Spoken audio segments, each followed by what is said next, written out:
I will discuss about an important endocrine gland which is known as thyroid gland. Thyroid gland is located in the front of our neck, just below the larynx and in front of the upper part of the trachea. Thyroid gland is butterfly shaped or H shaped with two lobes, right lobe and left lobe on either side of trachea. The lobes are connected together across the front of the trachea by a thin flap of connective tissue which is called isthmus. Though its spelling is isthmus, we will not pronounce it as isthmus. The actual pronunciation is isthmus. So, the two lobes, that is the right lobe and left lobe of the thyroid gland, are connected together across the front of the trachea by a thin flap of connective tissue which is called isthmus. There are numerous spherical or oval-shaped microscopic sacs present throughout the thyroid gland, including the right lobe, left lobe and even isthmus. In isthmus, they are fewer in number than lobes, as isthmus contains less thyroid tissue than the lobes. But these numerous spherical oval-shaped microscopic sacs are present throughout the thyroid gland, including right lobe, left lobe and even isthmus. Such spherical or oval-shaped microscopic sacs are called thyroid follicles. Each thyroid follicle is surrounded by a rich network of blood capillaries. Each thyroid follicle consists of a follicular wall which is formed by a single layer of follicular cells resting on a basement membrane. There is central lumen or cavity in thyroid follicles. There is central lumen or cavity in thyroid follicles which is filled with a protein-rich colloid whose major component is thyroglobulin, which is a large glycoprotein. This lumen is acellular, meaning it contains no cells. The follicular cells which forms the follicular wall are endocrine epithelial cells. What I have said, each thyroid follicle consists of follicular wall which is formed by single layer of follicular cells resting on a basement membrane. These follicular cells which forms the follicular wall are endocrine epithelial cells. These follicular cells are also known as thyrocytes. These follicular cells or thyrocytes, they synthesize and secrete thyroglobulin into the acellular follicular lumen. Thyroglobulin contains about 120 to 140 tyrosine residues. These tyrosine residues remain as a part of thyroglobulin molecule and not as free tyrosine molecule. These tyrosine residues act as precursors for thyroid hormones. Whenever we take iodine, it is absorbed in the form of dietary iodide. If we take table salt, it is in the form of iodide. So dietary iodide reaches the thyroid gland through blood circulation. The follicular cells take up iodide from the blood. The enzyme thyroid peroxidase oxidizes iodide to iodine. Iodine then binds to tyrosine residue on thyroglobulin to produce thyroid hormones. What are the thyroid hormones? There are two thyroid hormones. One is triiodothyronine, which is popularly known as T3, and another one is tetraiodothyronine, which is also known as thyroxine, and it is popularly known as T4. So two types of thyroid hormones are T3 and T4, triiodothyronine and tetraiodothyronine. Tetraiodothyronine is also known as thyroxine. Now only 20% of T3 and 80% of T4 are secreted by the thyroid gland. T4 acts mainly as precursor to T3. It is very important.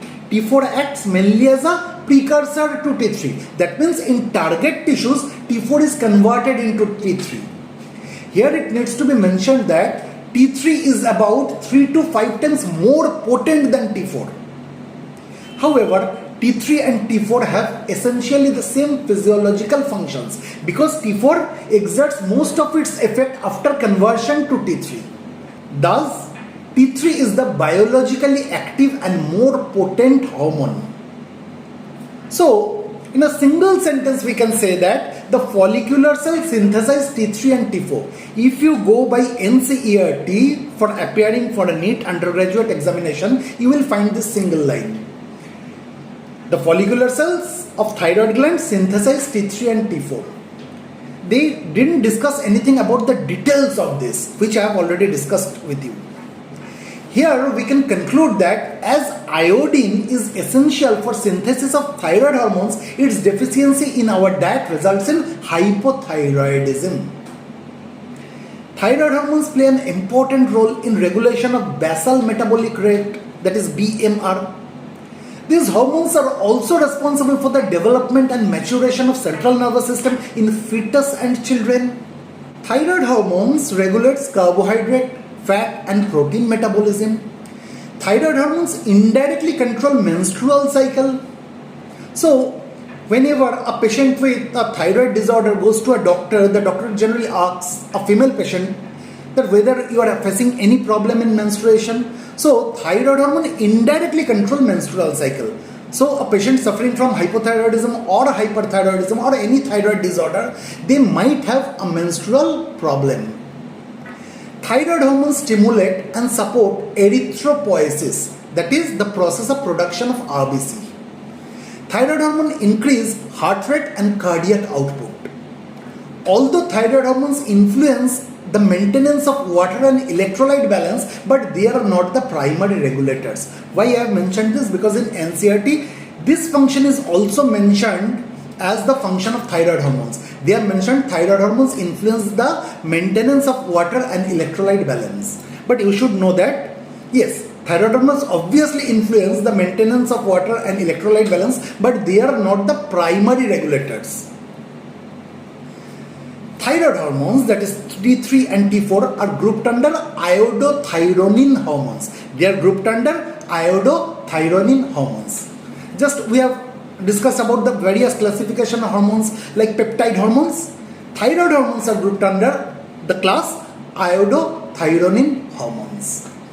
Now, the supporting connective tissue between the thyroid follicles is called stroma.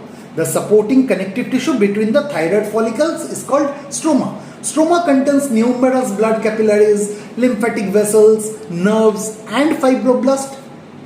Another type of cells present in stroma are called parafollicular cells. These cells are also called C cells or clear cells. These parafollicular cells or C cells or clear cells are round, oval or polygonal in shape. Parafollicular cells are present throughout the thyroid gland, including right lobe, left lobe and isthmus. However, in isthmus they are less numerous because isthmus contains less thyroid tissue than lobes. Parafollicular cells are also endocrine cells. They secrete a peptide hormone called calcitonin. Calcitonin is also known as thyrocalcitonin. So calcitonin and thyrocalcitonin both are same. This calcitonin or thyrocalcitonin are stored within the secretory granules of parafollicular cells. Thyrocalcitonin has hypocalcemic effect.